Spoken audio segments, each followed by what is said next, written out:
I was eating a paper the other day, and there was someone called Trump, and he said that global warming doesn't exist. Yeah. That's because he is either willfully trying to damage the planet or he's stupid. 99% of scientists who study this area agree that man-made climate change is a real thing. And if you look at the 1% who say it's not, you look at where their funding is coming from, and it's coming from usually companies who have a vested interest in keeping things going, like the fossil fuel industry and things like that. So it's really across the board, the consensus of the scientists is that it is happening. But I don't like, so if it gets warmer, I'm not being funny, but in the winter, it's not that nice here. And we talk to birds who like fly all over the place. Yeah. And they're like, some places it doesn't even really get cold. So wouldn't it be better if we're all warmer? They wouldn't even have to move. They could just wouldn't it be stay better here. if it's warmer? Well, the term global warming is a little bit misleading. It's really climate change is really what's happening, and part of that involves more extreme weather, so more extreme cold, more extreme hurricanes, things like that, and more extreme heat.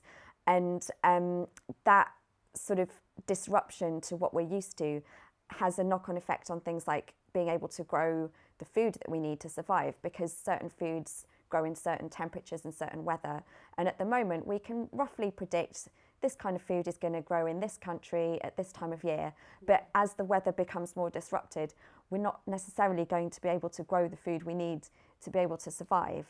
And things like, as the temperature changes and the ice at the polar ice caps melts and the seas get warmer, that's actually causing damage to the creatures that live in the seas that a lot of other things are dependent on. So, for example, as the seas around Australia are getting warmer, the Great Barrier Reef, which is made of coral, is actually dying.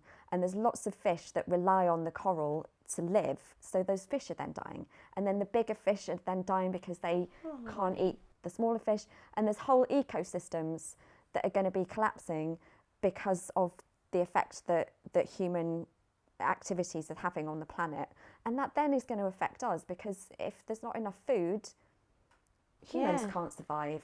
If they can't grow the vegetables, then the chickens don't eat any corn, and then the chickens die, and then there'll be no more chicken.